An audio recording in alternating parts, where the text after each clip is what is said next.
It's 1945. The world stands at a pivotal moment, a time of great upheaval and change. Hitler's Nazi war machine lies smashed and broken, and the people of the world are euphoric, reveling in their historic victory. But underneath these celebrations, the US government spies a golden opportunity. You see, Hitler, keen to win the war at any cost, had given his scientific research and development department pretty much free rein politically and financially. He knew that advanced technology was the key to winning the war.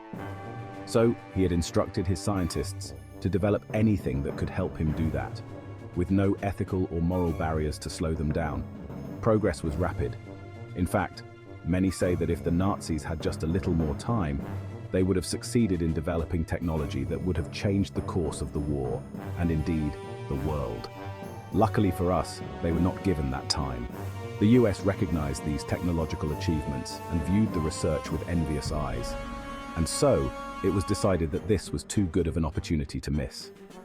The US launched an operation to confiscate all of the experimental Nazi technology from the bones of the Nazis' remaining infrastructure.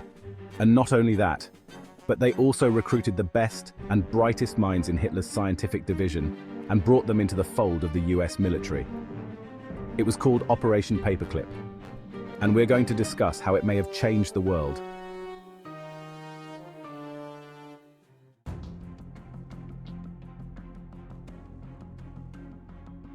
In a covert affair originally called Operation Overcast, but later renamed Operation Paperclip, roughly 1,600 German scientists and their families were brought to the United States to work on America's behalf during the Cold War period. The program was run by the new Joint Intelligence Agency, whose goal was to harness German intellectual resources to help develop America's arsenal of rockets and other biological and chemical weapons. And to ensure, of course, that such information did not fall into the hands of the Russians, or at least this was the official narrative at the time. Probably the most well-known of the recruits was Wernher von Braun, who was the technical director at the Peenemünde Army Research Center in Germany. He was instrumental in developing the now well-known V-2 rocket that caused so much devastation. Von Braun and other top rocket scientists were brought to Fort Bliss, Texas, and White Sands Proving Grounds, New Mexico, as War Department special employees to assist the US Army with rocket experimentation. Famously, von Braun later became director of NASA's Marshall Space Flight Center and the chief architect of the Saturn V launch vehicle, which eventually propelled 24 American astronauts to the moon. So, in a way, a Nazi scientist, using Nazi-developed technology, helped America reach the moon first. It's a crazy thought when you think about it in those terms. But alongside the advanced rocket technology, there have always been rumors that the Nazis had, let's just say, otherworldly projects. Many theorists purported that Hitler's men had recovered crashed alien UFO vehicles, what we now call UAPs, and had been busy reverse engineering the technology in an effort to unlock its secrets. But could there be any truth to this? And if so, how would we know?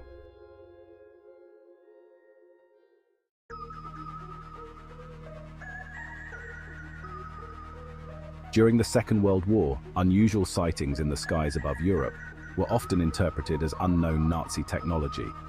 In World War II, the so-called Foo Fighters, a variety of anomalous aerial phenomena, were witnessed by both Axis and Allied personnel.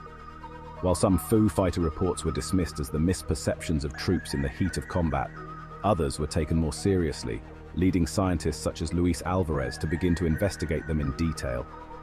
Allied intelligence and its commanders suspected that Foo Fighters might have represented advanced experimental German aircraft or weaponry. So it seems there's some precedence here. One of the most shocking photographs from World War II depicts a saucer-shaped object flying high above Prague. Then, of course, linking to this, we have rumors of an SS program known by the Nazis as Reichsflugscheiben, or the Hauneberg device. This was supposed to be the project that had designed an advanced flying disc-based craft.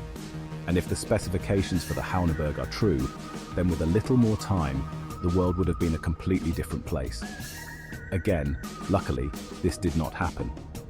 The specifications suggest that Nazi Germany had already achieved spaceflight as early as 1939.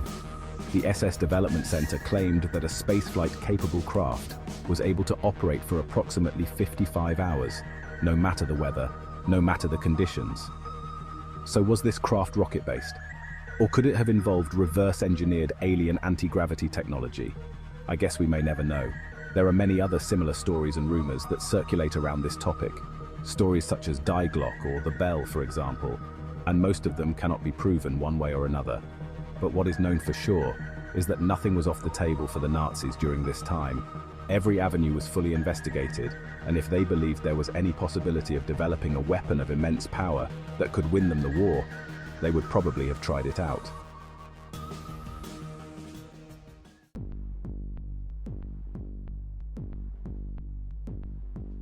But now, let's move forward to the present day and see if there is any sign of this technology in the modern world. There have been many rumors about the US having top-secret experimental aircraft, but the most prominent in sightings is probably the TR3B Black Manta, also known as the Flying Triangle. This craft has been reportedly sighted all over the world, though mostly in America. Officially, it doesn't exist, and the American government denies its existence. The rumors and the sightings, however, persist and refuse to go away.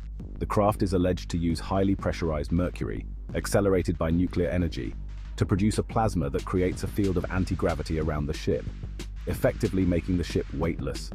Conventional thrusters are then located at the tips of the craft, which allow it to perform all manner of maneuvers at insane speeds, along all three axes, in ways no ordinary aircraft could even get close to. Interestingly, a reported side effect of the anti-gravity plasma propulsion system is that it also reduces radar signature significantly, so it would be almost invisible on radar and could remain largely undetected in enemy territory. This means that the TR3B can go to any country, any area it likes without being detected by air traffic control or surface-to-air defense systems. In effect, it's the perfect stealth ship. So could this ship have been built on the reverse-engineered technology seized from the Nazis? Is it possible that the plasma-based propulsion system could in fact be alien technology from a downed UFO? Now I know what you're thinking. And yes, it's possible that the TR3B is just a myth, and the US government is telling the truth. But think about it for a minute. If you had a technology like this, a technology that gave you a massive upper hand over your rivals, the ability to spy on other countries at will, completely undetected, would you admit to having that power? And in doing so, lose your advantage? I don't think so. If it does exist, then I suppose it is possible that, in the distant future, they may admit to its existence, but only once there is something even more powerful, actively available and in use to preserve their advantage. Until then, I guess we just won't really know the answer. It's a fascinating question though, and someone somewhere knows the answer.